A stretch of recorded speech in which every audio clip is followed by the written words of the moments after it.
Assalamualaikum warahmatullahi wabarakatuh. Perkenalkan, nama saya Devianti Lego, NIM 09104804210032, semester 6, kelas A, Program Studi Administrasi Publik, Fakultas Ilmu Sosial dan Ilmu Politik, Universitas Muhammadiyah Sidendeng Rapa.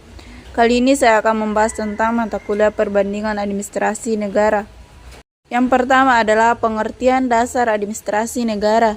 Administrasi sebagai proses kegiatan tata usaha pemerintah dan administrasi publik adalah segenap proses penyelenggaraan dalam setiap usaha kerja sama sekelompok manusia untuk mencapai tujuan tertentu.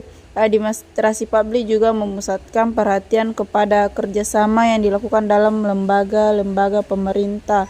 Ilmu administrasi publik adalah ilmu yang mempelajari kegiatan kerja sama dalam institusi atau organisasi yang bersifat publik. Sebagai cabang ilmu administrasi publik menggunakan semua teori, konsep, dan analisis yang berlaku dalam ilmu administrasi publik. Pada saat yang sama, administrasi publik juga memanfaatkan teori dan konsep yang berlaku dalam beberapa cabang ilmu sosial seperti ilmu politik, ilmu ekonomi, psikologi, antropologi, budaya, dan sosiologi. Beberapa pendekatan administrasi publik. Menurut Maurice Spritz, pendekatan matematik, approach, pendekatan sumber daya manusia. Yang ketiga adalah pendekatan sumber daya umum.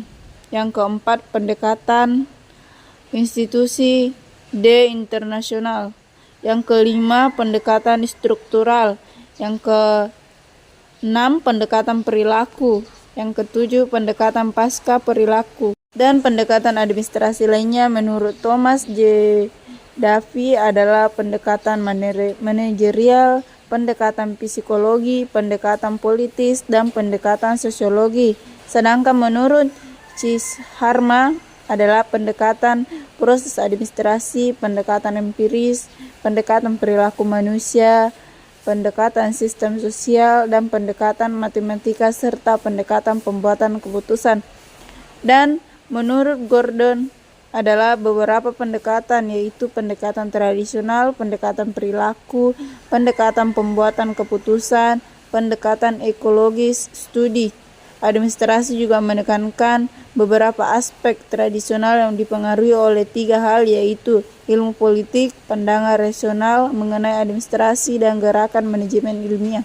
Adapun identifikasi administrasi publik, menurut Chayden 1982, 1620 menawarkan 5 identifikasi administrasi publik yang terdiri dari identifikasi administrasi pemerintah, identifikasi organisasi publik, identifikasi orientasi sikap administrasi, identifikasi proses yang bersifat khusus, dan identifikasi aspek publik.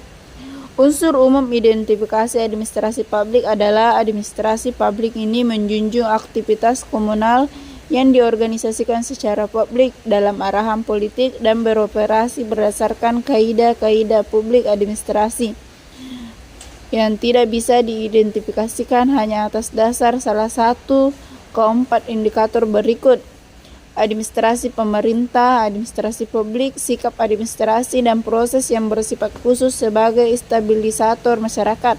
Adapun peranan administrasi publik yang dapat dikelompokkan dalam 4 kategori, yaitu sebagai stabilisator masyarakat, sebagai kunci masyarakat modern, peranan dalam pembangunan nasional, dan peranan dalam perubahan sosial. Dan yang terakhir adalah krisis identitas administrasi publik. Krisis identitas administrasi publik berkisar pada persoalan bagaimana administrasi publik memandang dirinya sendiri dalam waktu-waktu silam.